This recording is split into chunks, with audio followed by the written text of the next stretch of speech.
at this point, the chair rules that we shall proceed. So the Honorable Franz Castro may now proceed with her interpellation. You have the floor, ma'am.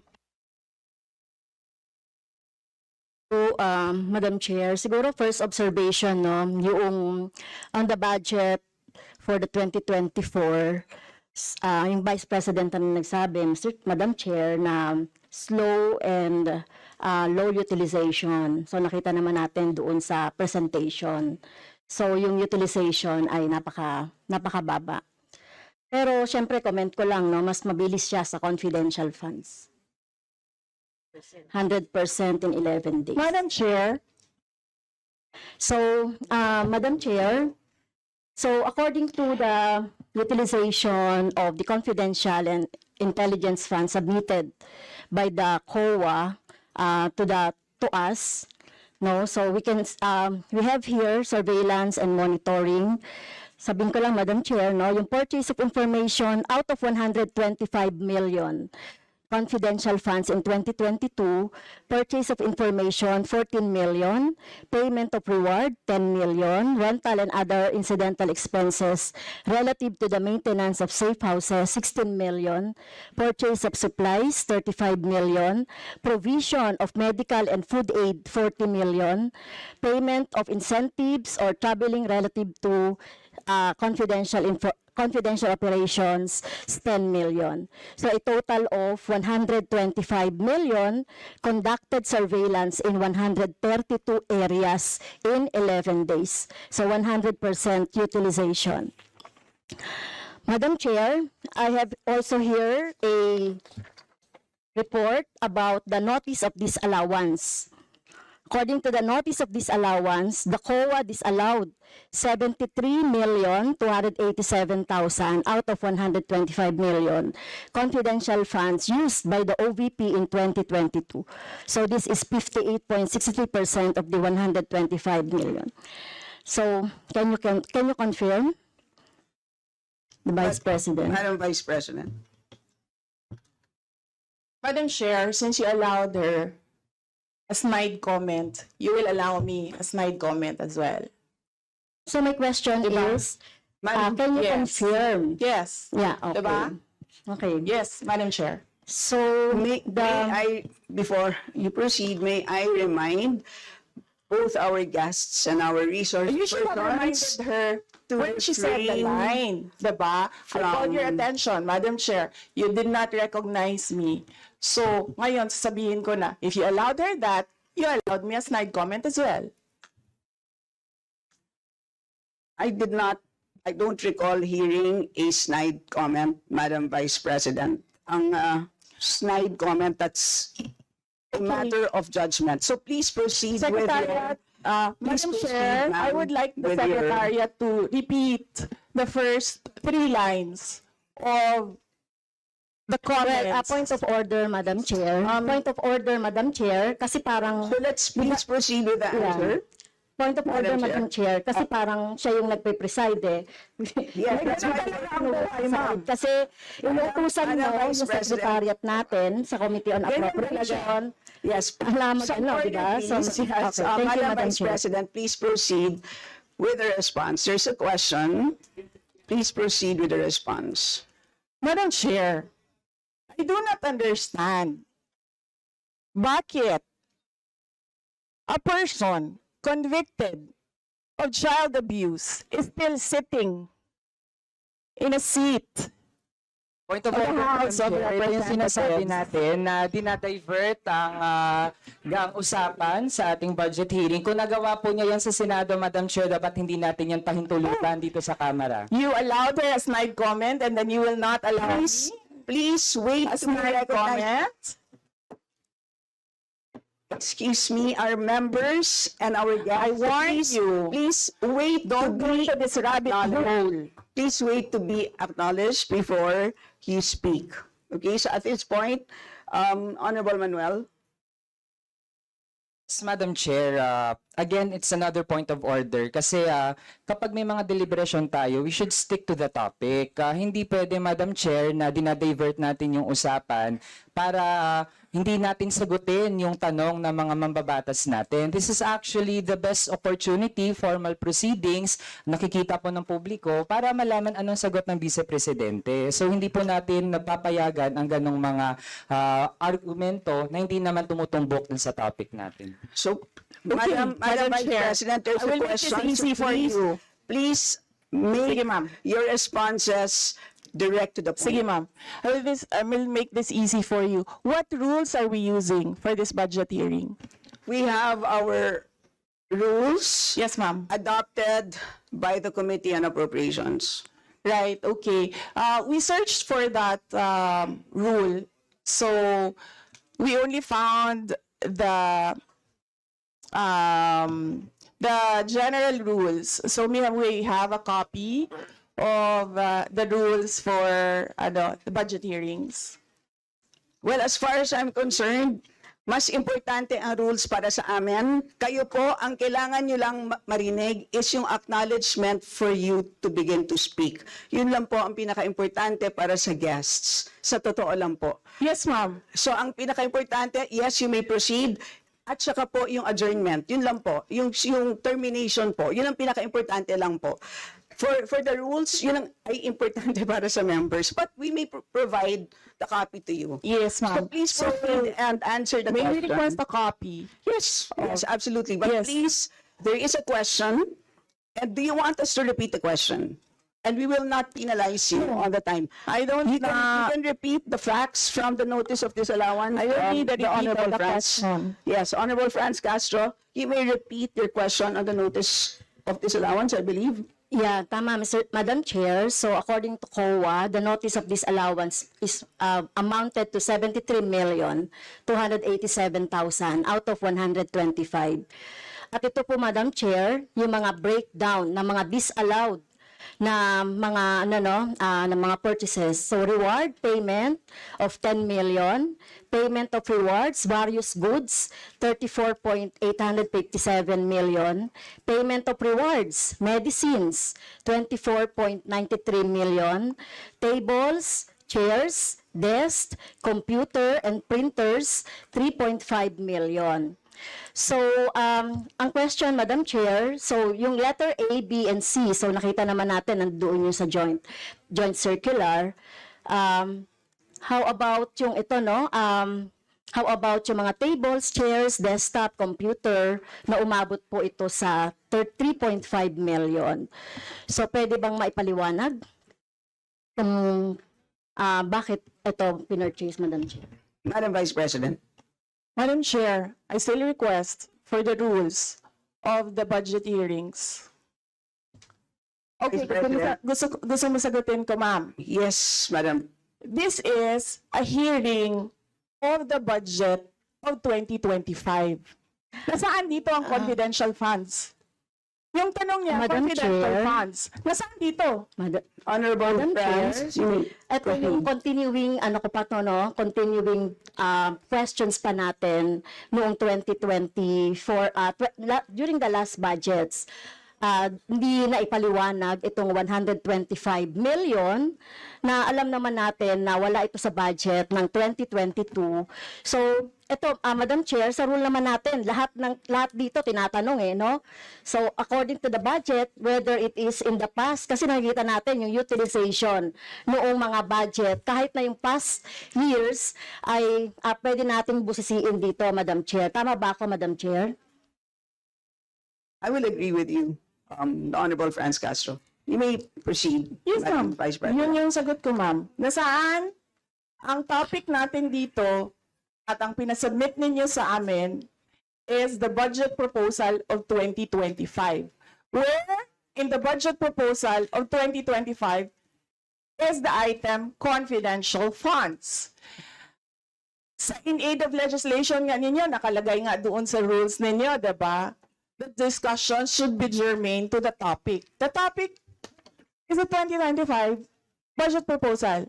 Now tell me, Madam Where Vice President, the Honorable Franz confidential Castro has already provided a sufficient explanation for why she asked the question. So please proceed with your answer. Madam Chair, It's a very why are we simple question. discussing the budget of 2023 and 2024?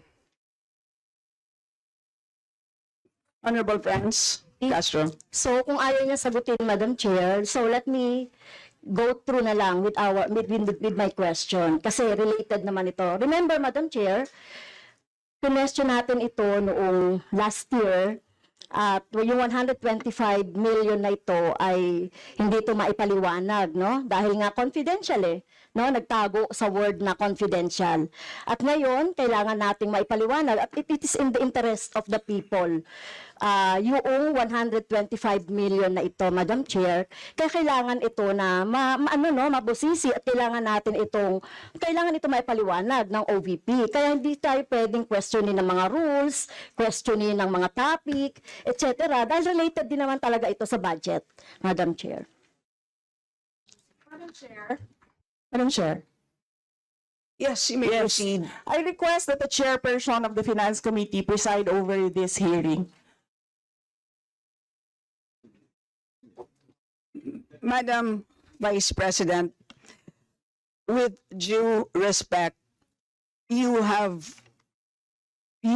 not allowed to do that, Madam Vice President.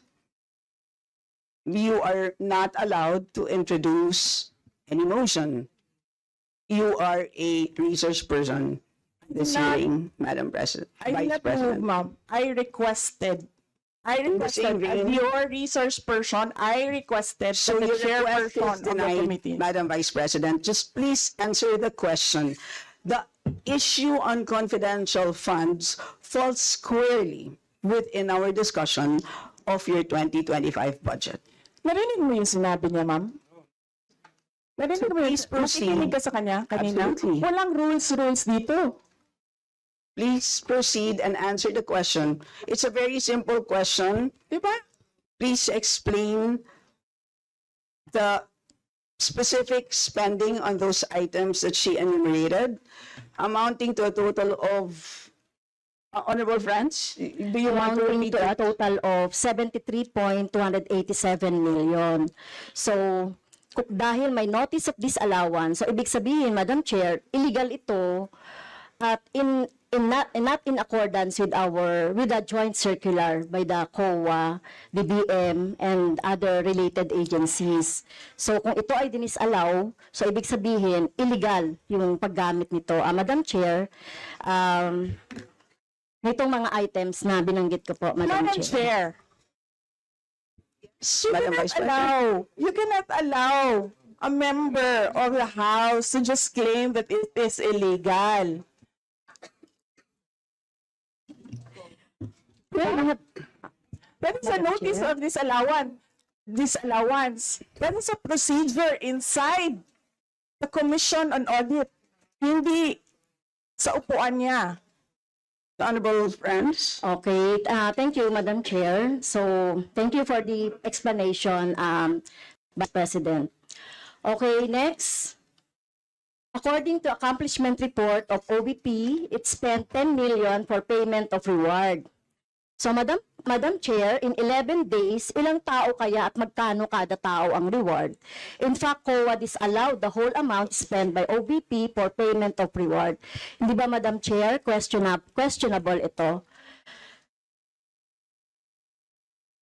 Madam Chair, the invitation letter that we received from the House of Representatives.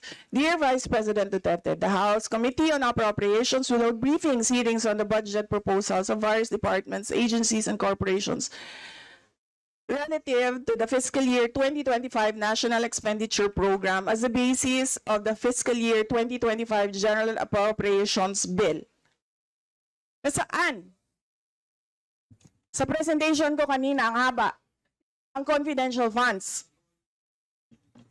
Honorable friends, Castro.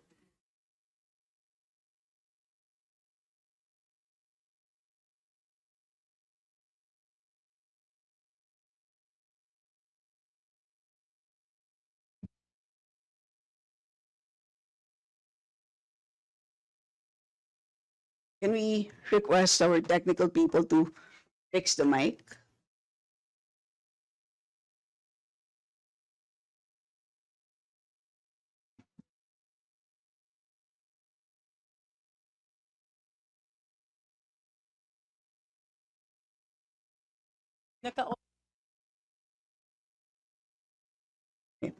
Can everybody check their mics and make sure that they're switched off para maka-switch on yung si Franz?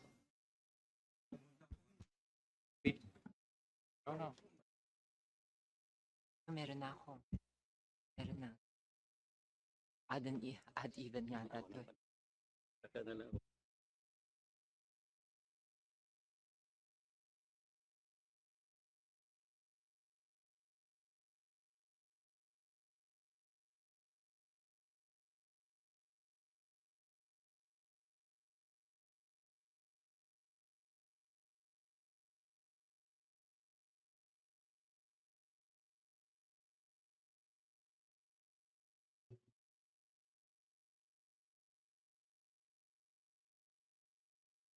Madam Chair, point of order lang ulit, Madam Chair. Kasi kailangan lang nating ma-establish. I would assume hindi naman po pinanganak kahapon ng ating resource person. Practice po natin sa Madam House Chair, that is a bago polite po- remark. na para po tayo ay makapagtalakay ng budget na pinopropose para sa susunod na fiscal year, chine-check natin paano din gumagastos yung mga ahensya even in the current year and in the past year.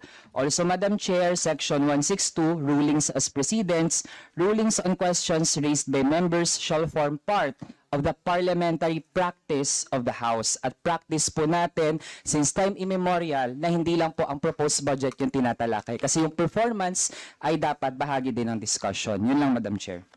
Noted. Honorable Franz, could you kindly check if your mic works? Okay, thank you, Madam Chair. So, so yun po, no, yung sinasabi natin kanina, yung payment ng reward, the resource person can answer this. Questionable, tingin ko ay questionable ito. Okay? So, next, according to the accomplishment report, isa sa pinaggamitan ng OVP ng confidential funds ay yung provision of medical and food aid.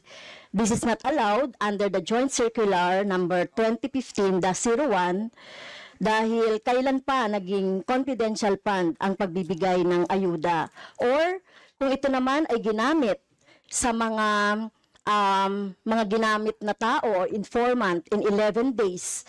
So paano kaya ginamit itong 40 million na ito, no, para sa medical and food aid in 11 days, Madam Chair? So yun yung tanong ko. Kung hindi ito ginamit doon sa mga aids, medical aid or food aid, pero paano kaya, Madam Chair, ginamit itong 40 million na ito as a medical and food aid ng ilang tao in 11 days? So yun po yung tanong natin, Madam Chair. Madam Vice President. Madam Chair, the subject of this hearing is the OVP 2025 budget proposal. We do not have an item of confidential funds in the OVP budget proposal. Honorable Franz. So, may I continue, Madam Chair? Isa sa bumubukol na confidential fund ng OBP noong 2022 ay nasabi ko na, Madam Chair, yung medical and food aid at saka yung mga purchase of supplies. According to the accomplishment report, the OBP spent 40 million for medical and food aid in 11 days. So, ang ibig sabihin nito, Madam Chair, konting math, pumapatak na 3.64 million kada araw ang gastos, no, para sa food and medical aid. So hindi natin maintindihan, Madam Chair, paano ito ginastos in 11 days, no? It's 3.64 million kada araw dito sa item na ito. Madam Vice Do you want to President. comment? Madam Vice President. I did not call you, ma'am. It was Representative Arroyo who called you. The chair would like to remind both the resource persons and the members to please wait to be acknowledged before you speak. Yes, ma'am. Yes, so Tinawag you mo mean, ako. yes, For what, ma'am? to respond.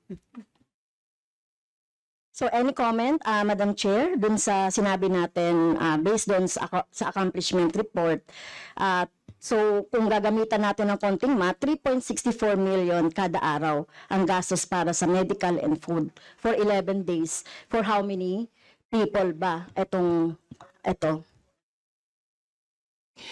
Madam Chair, the topic and the invitation of the House of Representatives to the Office of the Vice President for this hearing is the 2025 budget proposal. There is no confidential funds in the 2025 budget proposal. For the information of the body, the letter that we sent, our Madam Vice President, reads as follows. In the second paragraph, we noted the following topics to be discussed. Item number 3 is comparative budget allocation and utilization rate from fiscal year 2019 to 2023. That's item number 3. So I can provide you copies of the letter. So clearly, confidential funds spent in 2022 falls squarely within that. So yes, Honorable Francie, may proceed.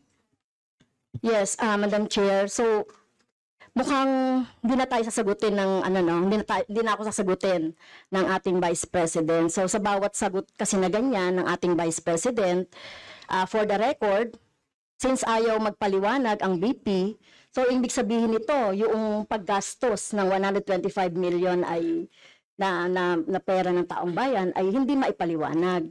So, yun lang, Madam Chair. Kaya hinihiling natin sa Vice President o OVP na kailangan na maipaliwanag itong mga sinasabing item dito. Anyway, Madam Chair, sa kanila naman ang galing, no, yung utilization at confidential and intelligence fund. And of course, ito lang naman ang hawak ko din dito, yung notice of disallowance. Kaya gusto talaga nating maintindihan, Madam Chair, kung ang notice of disallowance ay, so syempre, papaliwanag pa nila yan, kung paano, di ba? So, kailangan malaman din ng taong bayan na sila yung nagbibigay ng pondo para sa operations ng OVP at lahat ng mga agency. At kailangan yung maipaliwanag. So, hindi pwede yung ganyan na yung tactics na ganyan na parang parang sorry for the pusit, na kapag nasusukol na ang pusit ay nagaano ng maitim na tinta. So ayaw natin ng ganun, Madam Chair, kasi yung atin namang pinag-uusapan dito ay budget. No? So wag naman mag-ugaling pusit ang Office of the Vice President. Madam Chair, may I point of information only, Madam Chair? May I? Madam Chair, No, sorry, wait. Before you, I'd like to, before we proceed to the next person on the list, I believe that our former President, Gloria Macapagal-Arroyo, would like to interject. Observation made in relation to the point of order, because in the beginning, it was settled that the issue would be the 2025 budget. And in all our hearings, to what I recall, when we want to question something about performance, we question the 2024 budget, not the 2023 budget. What is being questioned now is the 2023 budget, which was discussed very extensively last year. And that is the reason why the House removed the confidential funds. So that issue has already been, to my mind, for purposes of the budget hearing, laid to rest. So that's my observation, Madam Chair. We note that, Madam former President, but of course we know that yung pong pondo ng 2023 ay of course pwede pa rin maging continuing appropriation hanggang 2024. So in the same way, 2022 pwede maging continuing pa rin 2023. At alam din po natin, last year pinagdebatihan po natin ng matindi itong 2022 confidential funds, and in fact, we left a homework for the COA. Sinabi natin sa kanila na kailangan nilang tapusin ang audit by November, I believe mid-November of last year. And since then, hindi na natin alam kung ano nangyari. So that's the reason for why tinatalakay natin ito. And it's a big amount of money. I believe we owe it to the people to understand what happened. Of course, tinanggal na natin noong 2024. Gusto natin malaman, tama ba yung ginawa natin? Kasi baka naman nagkamali tayo. So I think it's worth assessing what we did in 2024 in order to know what to do in 2025. So with that, let's proceed with our next Madam Chair, interpreter. may I? Is this just a point of order? Not a point of order, but We will I'm only, just we will, you may wish want to to be a be, rejoinder of what our you may wish colleague- to be, unless it's a point of order, you may wish to be listed. I can put you here, sir. Parliamentary inquiry, Madam Chair. Yes, you may Parliamentary inquiry. proceed. May I ask if the resource person is required to answer a question that is related to a commission on audit notice of disallowance when she already said she's not going to answer. Also, the notice of disallowance is addressed to the office of the Vice President. And just to make it clear, a notice of disallowance is not a judgment. It is a request. It is an order from the Commission on Audit for the particular office to explain what are the particulars. At saka hindi na yan legislation side. That is already on the accountability side in the budget cycle. So, my parliamentary inquiry, Madam Chair, is that nagsabi na nga siya na hindi siya sasagot and it is related to the COA notice of disallowance. And, just to add, sinabi na rin ni former President, it was thoroughly discussed in the previous year. In fact, tinanggal sa budget ng 2024 yung confidential fund. And we know that there's a pending case on that also. To discuss that further might somehow prejudice or be biased whatsoever. So, yun lang po, Madam Chair. All right, salamat. On your inquiry, the only requirement is to provide a direct response on the question. Meaning to say, a response that is directly related to the question.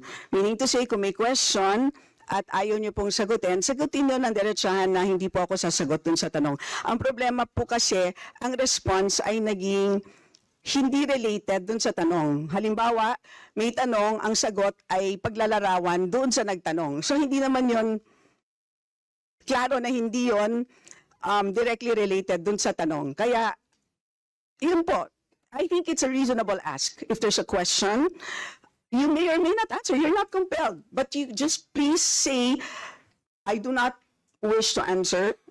That's it. At least we know it's a direct response. And with that, we move to the next Madam Chair, person on the list. Madam Chair. Madam Chair. Hindi na po tayo matatapos. yan ang sinabi ko sa iyo kanina. Ayaw mo maniwala sa akin eh. Aabot talaga tayo ng bukas dito. Diba? Madam Chair. Is this an inquiry regarding? He said, Yes, and Yes, please, ma'am. I remind also our Yes, ma'am. resource persons to please act in a respectful manner. Pasensya na po, hindi po kasama sa poder ninyo ang pagpa-fire ng presiding officer ng hearing na to. So Yes, yes, you may so proceed if po. you allow members of the House of Representatives lines like what you just said, like pusit,